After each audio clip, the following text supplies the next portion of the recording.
பெரியவாச்சரணம் தெய்வத்தின் குரல் முதல் பாகம் சாப்டர் 10 தேவதாமூர்த்திகள் அவதார புருஷர்கள் என்ற தலைப்பில் அரியும் சிவனும் 1. புராணங்களை பார்த்தால் சிவனிடம் விஷ்ணு தோற்றுப்போனதாக சில இடங்களில் இருக்கிறது. சிவன் விஷ்ணுவிடம் தோற்றுப்போனதாகவும் வரலாறுகள் இருக்கின்றன. சிவன் விஷ்ணுவை பூஜித்தார் என்று ஓரிடத்தில் பார்க்கிறோம். சிவனை விஷ்ணு பூஜித்தார் என்று இன்னோரிடத்தில் காண்கிறோம். சிவனின் அடியை காண முடியாமல் விஷ்ணு தோற்று போனார் என்று திருவண்ணாமலை ஐதீகம்.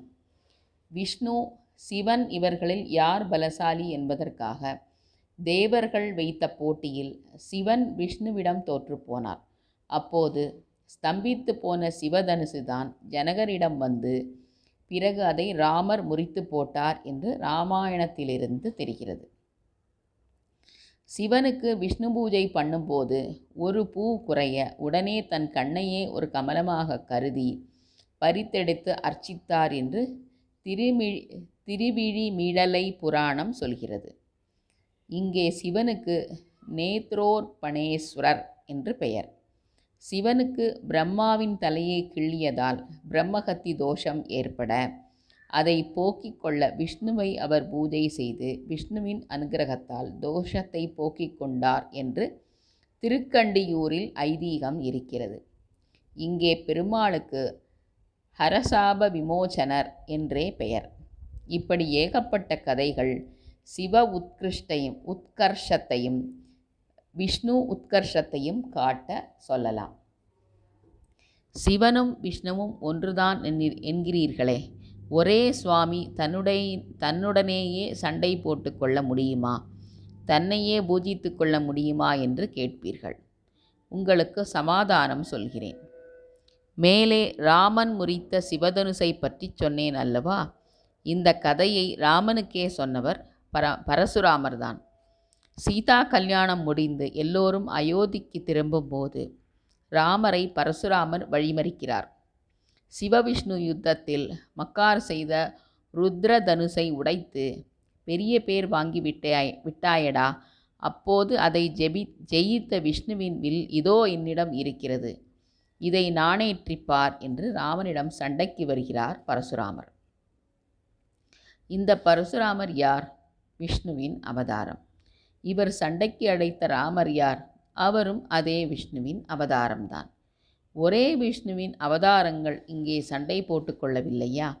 இதில் ஓர் அவதாரம் பரசுராமர், இன்னோர் அவதாரத்திடம் ராமர் தோற்று போகிறது. சிவனை ஜெயித்த விஷ்ணுவின் வில்லை நாணேற்றி அதே விஷ்ணுவின் அவதாரமான பரசுராமரை ஓட்டிய இன்னோர் அவதாரமான ராமச்சந்திரமூர்த்தி பிறகு இதே சிவனுக்கு லிங்கம் வைத்து பூஜை செய்து ராமேஸ்வரத்தை உண்டாக்கி இருக்கிறார். ஜனங்களுக்கு பக்தி உண்டாக்க வேண்டுமானால் அதற்கும் பகவானே வழிகாட்டுகிறார். எப்படி? தாமே பக்தனாக இருந்து வழிகாட்டுகிறார். இதற்காகத்தான் சில இடங்களில் சிவன் பக்தராக இருந்து விஷ்ணுவை பூஜிக்கிறார், சில இடங்களில் விஷ்ணு பக்தனாக இருந்து சிவனை பூஜிக்கிறார். இரண்டும் ஒன்றுதான். ஹரி ஹரன் என்ற பெயர்களே ஒன்றாகத்தான் இருக்கின்றன. இரண்டும் சேர்ந்தே ஹரிஹரன் சங்கர நாராயணன் என்றெல்லாம் சமரச பாவத்தை வளர்க்கிற மூர்த்திகளாக இருக்கின்றன. ஆழ்வார்கள் பெருமாளையே ஹரிஹரனாகத்தான் கண்டார்கள். தாழ் சடையும் நீண்முடியும் ஒன்மழுவும் சக்கரமும் சூழ் அறவும் பொன்னானும் தோன்றும் மால் சூழும் திரண்டருவி பாயும் திருமலை மேல் எந்தைக்கு இரண்டருவும் ஒன்றாய் இசைந்து என்று இரண்டிரண்டாக, அதிலும் முதலில் சில அம்சங்களையும்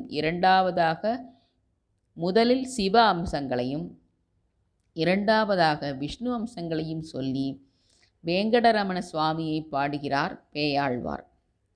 வெவ்வேறு உருவம் இருந்தாலும் ஒருவன் இன்னொருத்தனில் இருக்கிறான் என்று சொல்லி இங்கும் முதலில் சிவனையே பாடுகிறார் பொய்கையாழ்வார். பொன் திகழு மேனி புரிசடையம் புண்ணியனும் நின்றுலகம் தாய நெடுமாலும் என்றும் இருவரங்கத்தால் திரிவரேனும் ஒருவன் அங்கத்தொரும் உளன் பெரிய கவி கம்பனோ அரண் அதிகன் உலகளந்த அரியதிகன் என்றரைக்கும் அறிவிலோர்க்கு பரகதி சென்று அடைவது அரிய பரிசு என்று சொல்லிவிட்டார். மகா பெரியவர்கள் சொன்னது இருக்கட்டும், சின்ன குழந்தைகள் கூட அறியும் சிவனும் ஒன்று, அறியாதவன் வாயில் மண்ணு என்கிறது. இந்த குழந்தை வாக்கு 1000-10,000 வருஷமாக இருந்து வந்திருக்கிறது. குடிசை போட்டால் ஓரிரண்டு வருஷத்தில் பாழாகிறது. செங்கல் வீடானால் 100 வருஷம் இருக்கிறது. பாறாங்கல்லில் கட்டினால் 1000 வருஷம் நிற்கிறது. அப்படியே உள்பலம் இல்லாத வார்த்தைகளும் கால வெள்ளத்தில் அடிபட்டு போகின்றன. ஆனால் இந்த குழந்தை சொல் காலத்தை கடந்து நிற்கிறது. இது இருக்கிற சாரத்தினால்தான், தத்துவத்தினால்தான் நிற்கிறது. பெரியவா சரணம்.